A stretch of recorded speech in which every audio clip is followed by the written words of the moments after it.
Hello and welcome to Let's Play Project Zomboid, Episode 3, with Special Agent Fox Mulder surviving his first days of the zombie apocalypse in beautiful Riverside, Kentucky. So in our last episode, we have explored the 6 or 7 houses on the cul-de-sac where we spawned in. And in this episode, I want to go a little farther away from home, do a little bit of exploring and looting out in the wider town. And we'll see how that goes.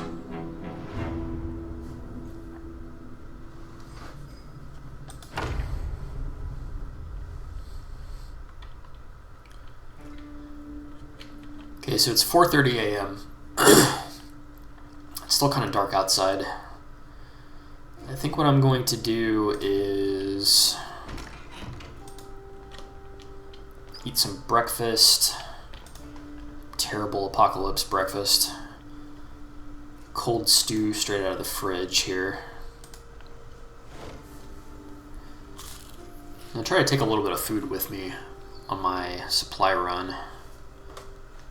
Let's grab this cabbage and these pieces of sliced American cheese.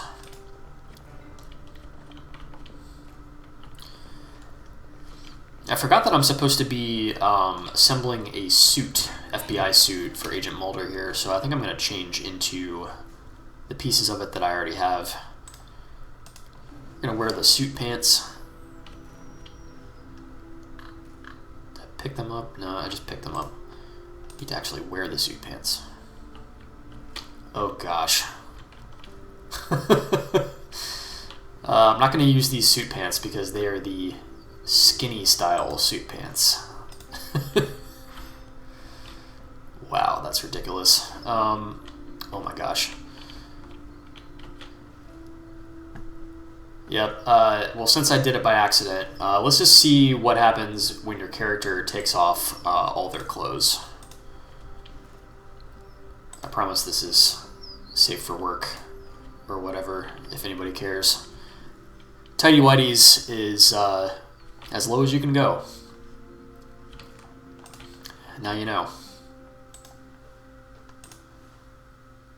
Once you learn that fact, you can never unknow it. So, in all seriousness, I'm going to keep on looking for pieces of Agent Mulder's suit. There was a different playthrough that I did with a Agent Mulder type character where I did the same thing, and I was able to find him a suit that actually looks a lot like how he dresses on the show. A suit and a tie. Alright, so I took my empty stew pot and I filled it up with water from the sink. Now I think it's time to get on the move here. Always open the curtains before going outside. Okay, alright. I don't know why or how, but there are 6 zombies in the next door neighbor's yard that has the car. Well, in a situation like this, what you usually try to do is stealthily draw the zombies off, kind of 1 and 2 at a time, so that they're much more manageable. Definitely don't want to fight all 6 at the same time. Okay. That one's got a watch. I'm going to disassemble that watch. How about this one here? He's got a watch. Dismantle.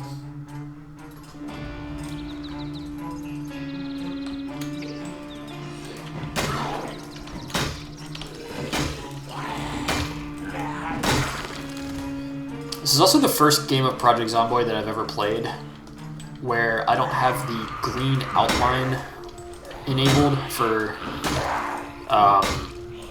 melee targeting. So there's an option. There's an option in the settings where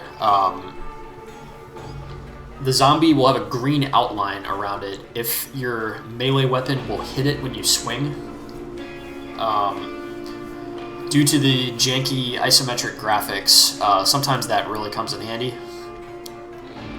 Makes it way easier to tell what you're swinging your weapon at exactly.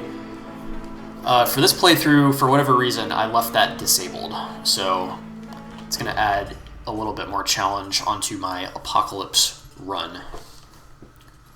Remember that Apocalypse is the hardest of the standard difficulties. You can definitely ramp those difficulties up way higher, by the way. I think there's a 16 times zombie population modifier. So, you know, if you're a sadist, or I guess a masochist, I could be fighting 16 times the amount of zombies that I already am. And by the way, the zombie population gets a lot worse as this goes on. At least for the first part of the game. For the first, like, month or two of the game. I don't remember if I mentioned it before, but another option in the settings is to make them sprinters. I've never played with sprinters before, and I'm kind of scared to, because it sounds like instant death. But there are plenty of players out there who are hardcore enough to take on sprinters and survive and thrive. So what I've done here is I've walked across the street from my cul-de-sac to this big blue building on the map, and I'm pretty sure it's a school. Can't really tell from this side of it exactly what it is. Let's try these side doors.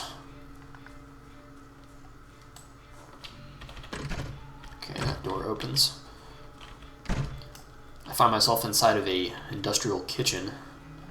Perhaps the cafeteria kitchen. Okay, there's a zombie right there. This is why you always watch your 6 in this game.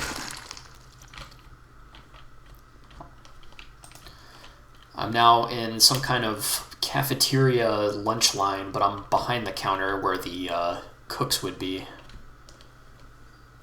Let's walk around to the proper side of the lunch counter here.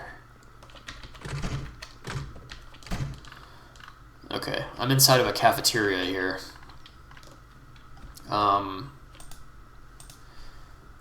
So the school is actually a good place to go early game because it has a decent amount of food in it. At least that's what I remember from other playthroughs. Let's see what kind of food we can find in this all-American school. Okay, so we've got stale bologna. I don't think I talked about this yet, but perishable food has 3 different states it can be in. It could be fresh, stale, or rotten. Obviously, rotten food is not edible. You can eat it, but it will make your character sick and possibly kill your character if you eat rotten food. Stale food you can eat without dying. However, stale food doesn't provide as much hunger benefit, nor does it give you any happiness. In fact, it can give you negative boredom and negative unhappiness. Or, to not use a double negative, it will give you boredom and it will give you unhappiness. So in this little metal cabinet here, I found stale bologna, stale pork chop, and stale sausage. I am going to give those a pass. Oh, cool. In this serving rack, I found some chicken nuggets. Classic nuggies. And I love chicken nuggets in real life, and so does Agent Mulder. So we're gonna scarf some down.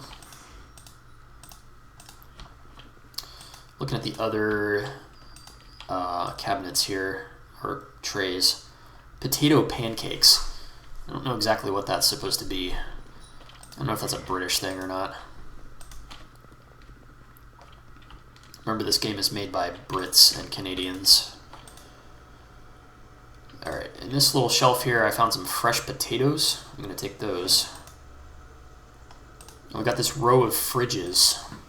So we have a meat patty and processed cheese. And then in the freezer, we've got some frozen meat. Absolutely going to take all that. In this fridge, we have more meat, more cheese. That's actually a lot of food.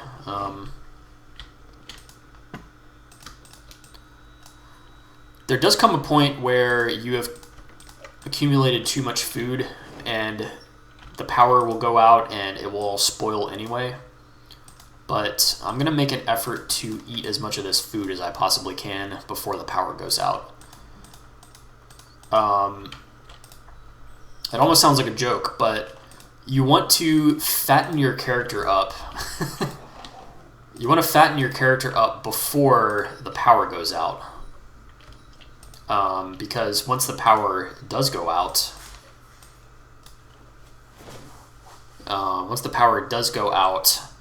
you're going to be subsisting on crappier canned food for a while. So it helps to be kind of like close to overweight or actually overweight towards the first like month or so of the game. And you accomplish that by eating as much of this perishable food as you possibly can. Moving on through the rest of the cafeteria here, I find some trash cans and I steal the garbage bag out of each trash can. I didn't mention before what the garbage bags are good for, but they are a very important item in the game. With sufficient carpentry skill, you can build rain barrels. Self-explanatory, but when it rains, the rain barrel will fill up and you will have a ton of rainwater. The rainwater has to be boiled to purify it, but other than that, it is a large volume of water that you can use for cooking, cleaning, and drinking once you have purified it. And every rain barrel that you make costs 4 garbage bags. There's no substitutions. It has to be garbage bags, and you cannot, like, obviously you can't make your own garbage bags. You have to find them in the world. So garbage bags are a top priority scavenging item. Alright, so I'm going to take all this meat and dump it in my freezer. The freezer has a limited capacity, so I'll only be able to put but so much in there. That's okay. We're going to be eating a lot of meat patties and ground beef for the next couple weeks. Spoilers. Stashing my other dry stuff here. What did I want to put in here? Oh, the olive oil. Sort of your oils and butters and things like that. Butter, lard, olive oil, vegetable oil, margarine. Those are all excellent sources of calories. And like I've said before, you're going to need a diet high in calories to maintain your weight. Otherwise, you're going to get underweight and emaciated. Speaking of which, let's look at what our weight is right now. We are 79 kilos and slightly dropping. By the way, the one downward chevron means a slow decrease, and 2 down chevrons would mean a fast decrease. Whereas the opposite is obviously true. 1 up chevron is a slow weight gain, and 2 up chevrons is a fast weight gain. Let's continue on exploring this school. I just walked out of the cafeteria and I'm in a school hallway. Now, I have gotten zombed and ended my character many times in schools in this game. Something about these dark hallways and blind corners really makes for a daunting exploration experience. I am going to loot every locker, though, so we get to watch that. I found a school bag in a locker. So at this point, I need to dive into an explanation about how bags and containers work in this game. It's pretty interesting mechanically how they work, but it requires a little explanation. So my character, with my current stats, has a carry weight of 12. Everything hanging off my character's skeleton, clothes, weapons, bags, anything that the character is physically supporting from the ground, contributes to that 12.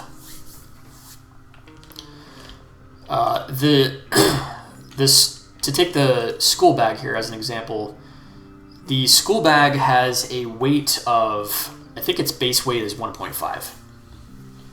So if I put the school bag on my back, it's going to weigh 1.5, and I'm going to be carrying around this 1.5 weight all the time. The school bag itself has a carry capacity. The school bag's capacity is 15. So I can fit 15 encumbrance worth of junk into the school bag. And this is the key thing to understand. Anything that I fit in the school bag has an encumbrance reduction of 60% compared to my character's weight. So just to provide a simple, easy example, if I put a 10 encumbrance item in the school bag, it's only going to weigh 60% less than that, so it's only going to weigh 4 pounds on my character. So the school bag not only is a volume of space that you put stuff in, but it also reduces the weight, reduces the effective weight of anything that's put in it. So, by the way, school bags are kind of crappy as a bag, but I'm still glad to find any kind of bag at this point. Because carrying around, or not having a bag and just your pockets or just your inventory sucks. So I'm going to take the school bag and set it on the ground just so I can look at it. Looks like a Spiffo bag. For those that don't know, Spiffo is the game's mascot. He's a little orange raccoon. You see him on the title screen. And Spiffo is the mascot of a fast food chain in the game called Spiffos. So I've got a Spiffo book bag, and I'm going to put it on my back. And like I said, the school bag itself weighs 1.5 by default. So I am forced to carry around this 1.5 weight at all times. But anything I put in that bag has less weight. So now all this junk and crap that I'm carrying around, a lot of that is going to go in the school bag. So these Band-Aids that I've been carrying around, they go in the bag. And I see that my encumbrance dropped from 6 point something to 6.01. The can opener goes in the bag. My encumbrance goes down. Eraser, pen, scrap electronics, those are going in the bag. Screwdriver, bag. Tweezers, bag. I like to keep food that I intend on eating on my adventures, like in the main inventory. It's just a habit. I don't know if it's really an advantage to do that, but I'm going to keep my cabbage, chicken nuggies, and cheese out in my main inventory. So now my encumbrance is down to 5 out of 12. So that is a win. By the way, when you find containers like bags, it helps to investigate what's inside of them because you might find cool stuff inside. In this one locker, there is a paper lunch bag, and it looks like there's stuff in the paper lunch bag. So I'm going to place the lunch bag on the ground and then investigate what's inside of it. Okay, I found a stale chocolate donut and a fresh orange, so I'm going to eat that fresh orange.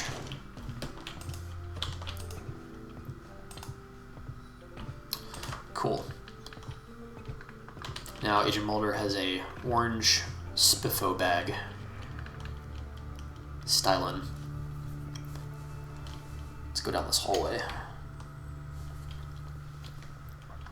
I think this door here opens into the cafeteria. Yep. That door obviously goes outside. Where does this one go? Oh no, I don't like that.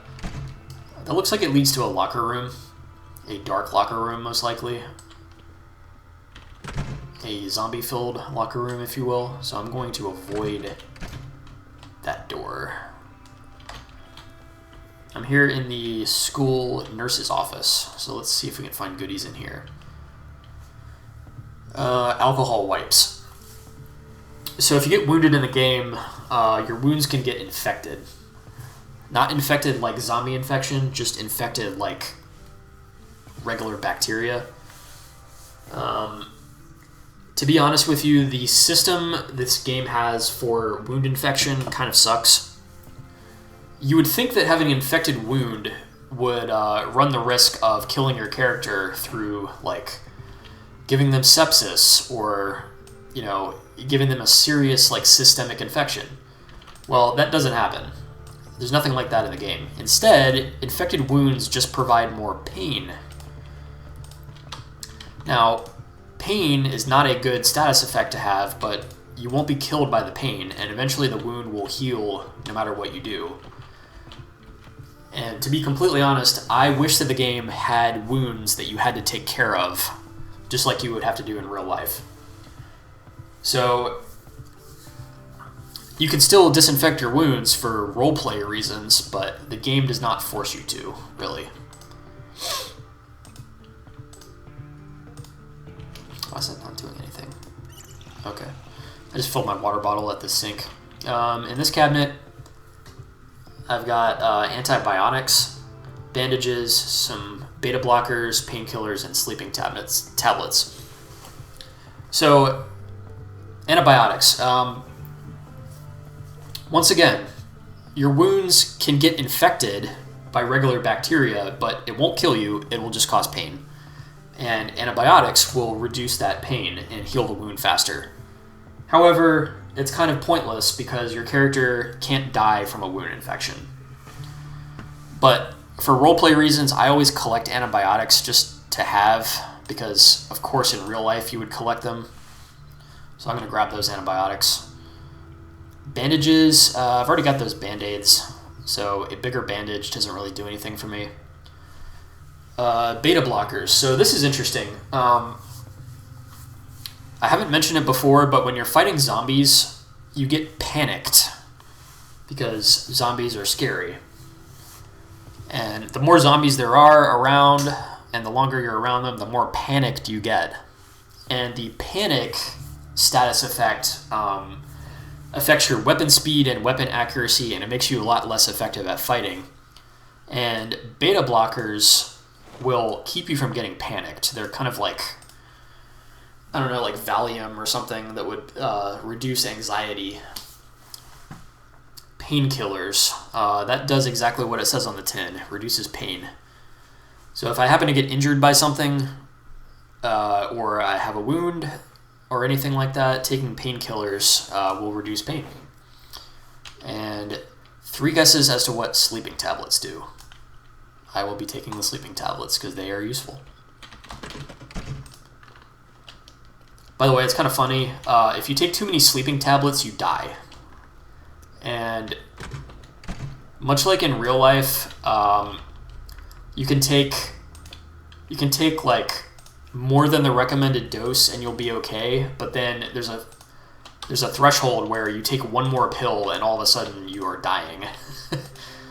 So there's like a fatal dose of sleeping pills that you approach very quickly, very abruptly. Now I'm in the school library. I love how it's got the colorful foam things on the floor. I feel like that's very 90s. But this school library is a great thing to find because there's going to be skill books and magazines galore in these shelves. So let's take a gander. Carpentry level 1 skill book.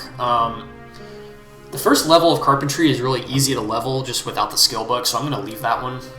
Carpentry 5 is so far away that I don't need that one. Foraging 1, same thing. Foraging is easy to level, so I don't need the foraging skill book. Metalworking 2 and 3, I am going to take those because you need a skill boost with metalworking. Cool. Alright, so Electronics Volume 3, I've already got that one. Farming Volume 2, yeah, I'll take Farming Level 2. Looks like I found a auto mechanic book. So there are 3 of these in the game. There's an auto mechanic book for standard cars, like your Honda Civics or whatever, performance cars, like your sports cars, and then commercial utility cars, like your vans and trucks and things. You need to read the skill magazine for the appropriate car class in order to actually work on the car. And this one here is for performance or sports cars. So I'm going to take it and it's going to enable me to work on sports cars. Metalworking Volume 4, definitely take that. I don't necessarily want to talk out loud for all of this, but I'm going to grab a bunch of books and magazines. If I see something super noteworthy, I will mention it, of course. Metalwork Volume 1, yep, definitely taking that.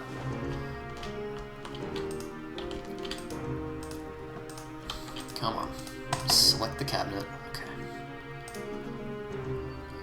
Electrician Volume 1, definitely taking that one because electrician or electrical skill is really hard to level. It's like torturously slow.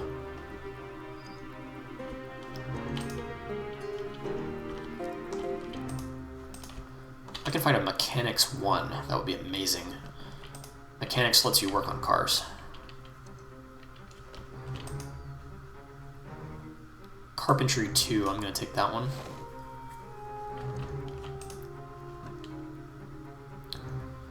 Good Cooking Magazine, Volume 2. So this one gives you special recipes for cooking. This one lets me make bread dough, biscuit dough, and pizza dough. Of course I'm going to take that. Of course I am. Ah, excellent. The Herbalist. So, the Herbalist is a skill magazine, and it gives you a couple of recipes for herbal cures to ailments. It also lets you distinguish between poisonous mushrooms and regular mushrooms and poisonous berries and edible berries. When you're out foraging, you will find berries and mushrooms, but if you don't have that Herbalist magazine, there's Mechanics 1. If you don't have the Herbalist magazine, you're not going to know whether it's poisonous or not, and you absolutely can die if you eat the wrong type of berry or mushroom, much like real life. So I'm going to take the Herbalist magazine, which I already did a couple seconds ago.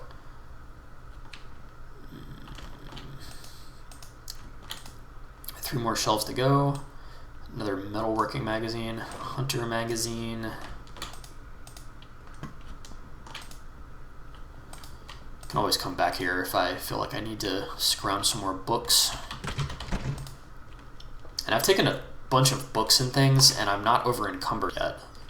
That is the benefit of having a bag. I'm not going to go in the zombie bathroom. I'm not going to go in the bathroom because zombies love to be in bathrooms. It's just like in Zombieland. Stay away from the bathrooms. It's not worth it to go in there. There's nothing in there but garbage bags anyway. I think this is a storeroom here. Yep. Saw. So, to disassemble some items of furniture for carpentry leveling, you're going to want to have a saw on you, so I'm going to take that saw. Bleach. Now, I mentioned before that the only cure to the zombie illness is drinking bleach, which will deliver you quickly to the pearly gates, where you will live eternally without the zombie infection. And in the eventuality that Agent Mulder gets bit, I am 1000% going to mix up a cocktail of that delicious bleach.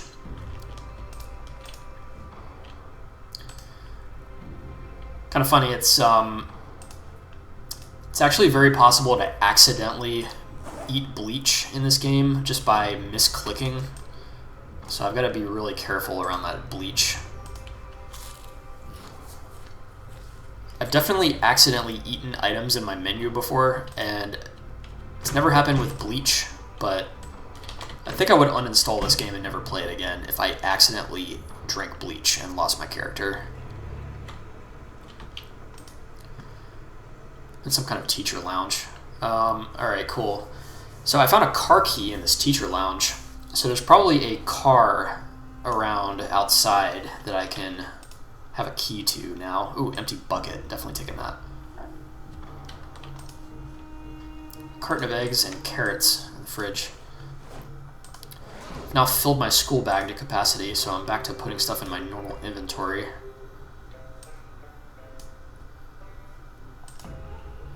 Whoa. Okay. I found 6 cartons of ice cream in the fridge. Ice cream is a valuable early game item because it is high in calories, it gives you happiness, and it will go bad after the power goes out. So it's a perishable food item that gives you delicious calories that you're sort of forced to eat, otherwise it's going to spoil. So, oh, there's a zombie over there behind in the principal's office. Sorry, principal. Sorry you got infected. I'm going to make it all better for you.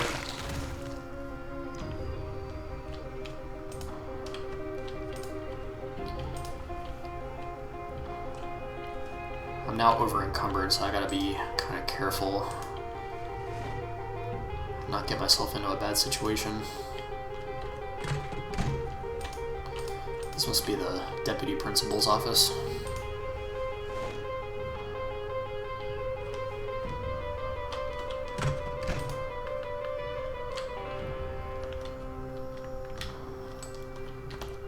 A room with nothing but file cabinets. There's something like liminal space about that.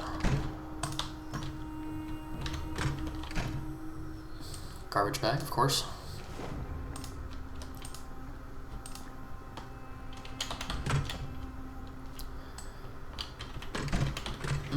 Faculty bathroom.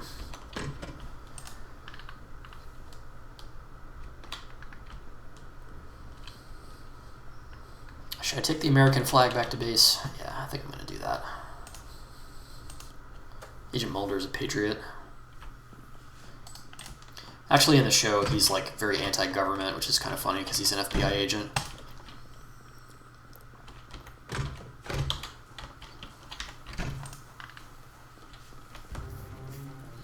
I feel like Mulder would have an American flag on the wall, though. That looks like a sledgehammer. So I can't go over there now because there's zombies and it's getting late. Oh my god, look at that. Look at all those zombies. There's like 20 of them.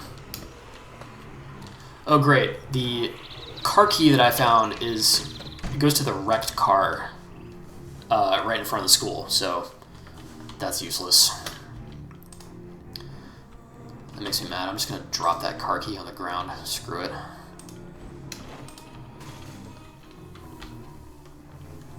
There's a straight up horde of zombies outside.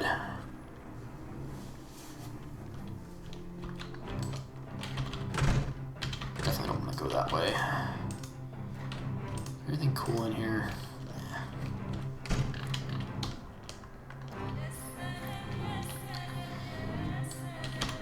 I would like to hit up the gym. Okay, there's zombies in the gym.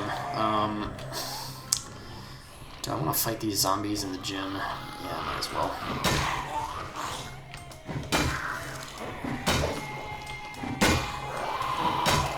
The reason I came to the gym here is because I think in my previous Riverside playthroughs, I remember there being a closet in here full of baseball bats. And we know that zombies love baseball bats. They love to be killed by baseball bats, that is. Or killed again, as the case may be. Let's see what's in here. 4 baseball bats, all in perfect condition. That is amazing. That is a top tier find. I'm gonna grab all those baseball bats. Over encumber myself, absolutely. It's worth it for baseball bats. There's 2 more. Take them.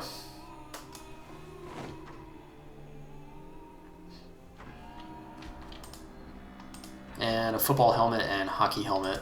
Doesn't do anything for me. Now I've got to safely get back to base, over encumbered with baseball bats. Let's actually be intelligent about this.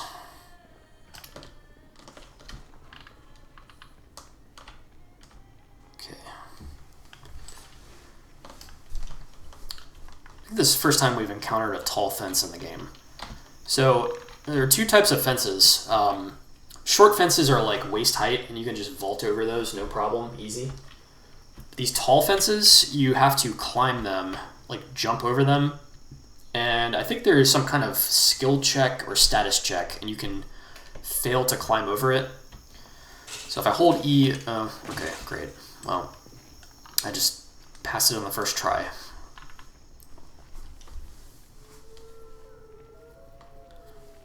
It's like coyotes howling in the distance.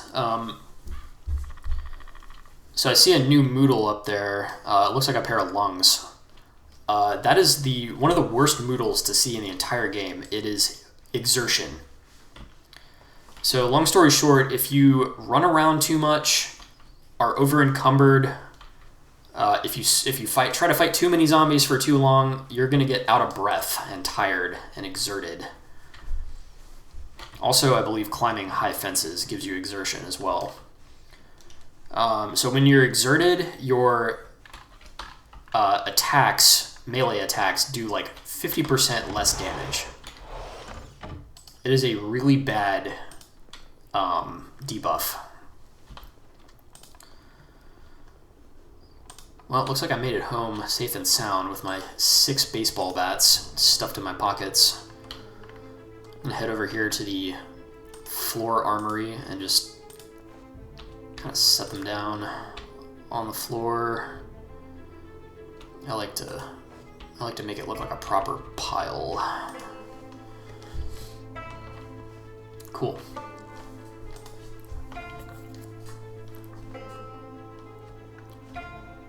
Let's go ahead and stash all my stuff.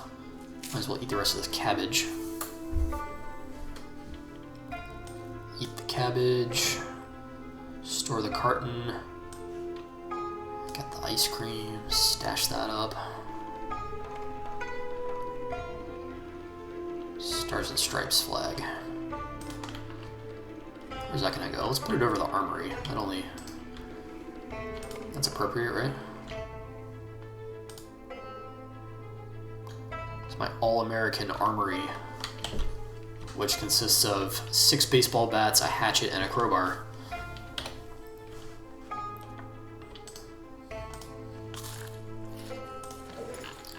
I got a lot of crap to store.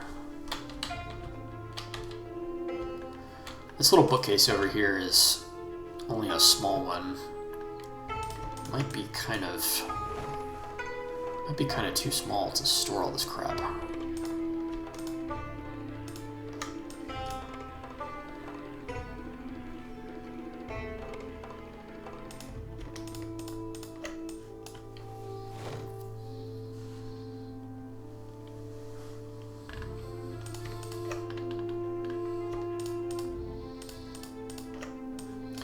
So as you can see, having this school bag was a big advantage.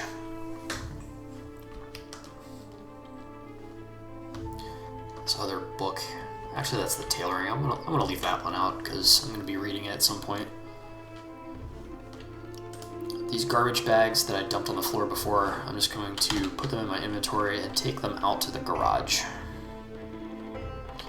Actually, no, strike that. I'm gonna make this hall closet the garbage bag zone.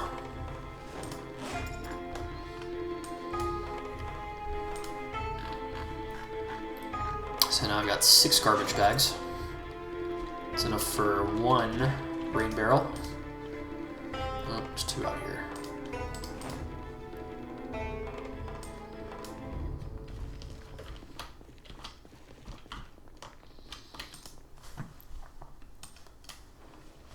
There are actually 2 kinds of rain barrels. The first one is kind of a crude, it looks like a compost bin, but it's just like a crude square, crappy square rain barrel. That one you need carpentry level 4. And the good rain barrel, which holds like twice as much water, you need carpentry level 7. So it's a significant investment in carpentry to get those rain barrels, but they are worth it, believe me.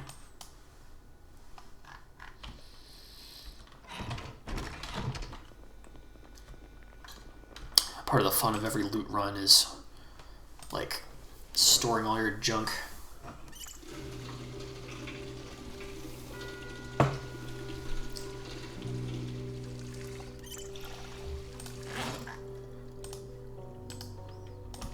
I just filled up the bucket that I found. Now I've got 3 buckets of water and 3 big cooking pots full of water.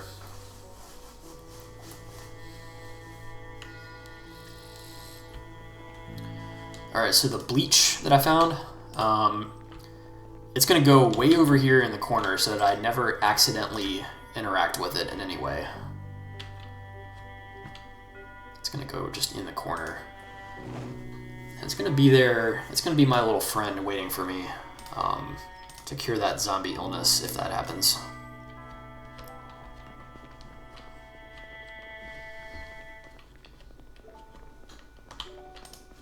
The chocolate chip cookie and the granola bar go in the dry stores. I've got a carrot that's going to go in the fridge. The beta blockers I'm going to put in the bathroom here.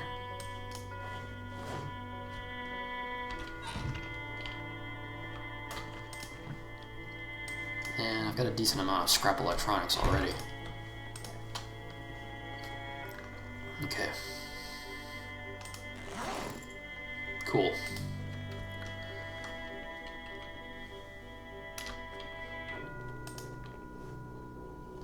So my exertion has gotten a little bit better because I'm not doing anything strenuous. I'm still at only level 1 exertion. Before it was level 2. Obviously level 2 is pretty bad. One thing I am going to do is I'm going to start eating my stockpile of ice cream. I've already got... I had 3 cartons of it before, and I found 6 more cartons. And let's see if I can start to reverse this downward chevron for my weight. So I just ate half of a carton of ice cream. It did not fix my weight loss, so... let's eat the other half.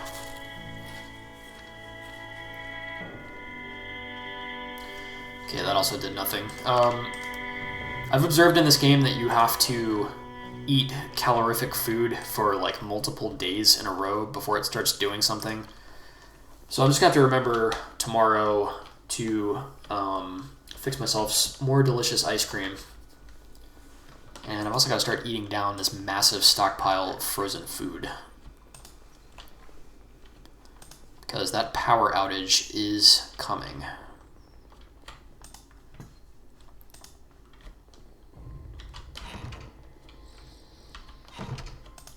Okay.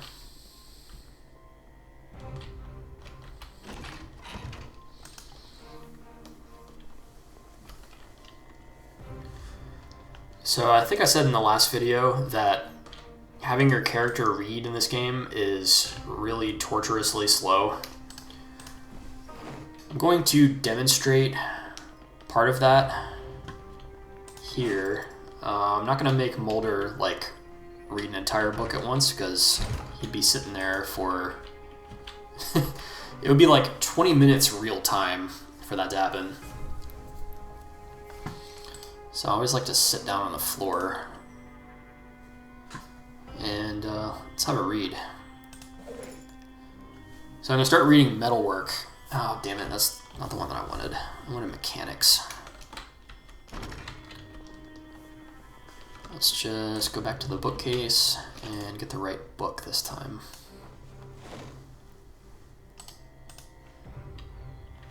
Okay, Mechanics level 1. And again, Mechanics is your car skill. Let's sit down on the floor here and start reading Mechanics. So I start with 0 pages read out of 220. So let's just grab it and start reading.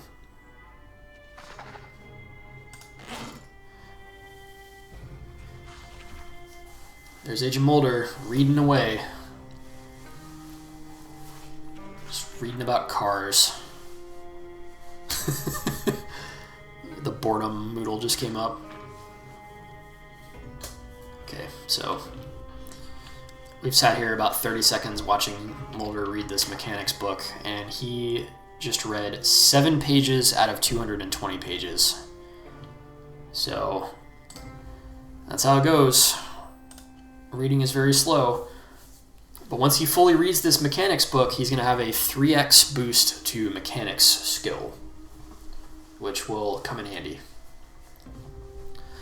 So what I'm going to do is have him read more, but I'm not going to do that on the Let's Play because that would be actual torture. So that concludes day 4 of Agent Mulder's Zombie Apocalypse and concludes video number 3. We have sent 48 zombies to the Promised Land. Now we're going to read about cars. Peace.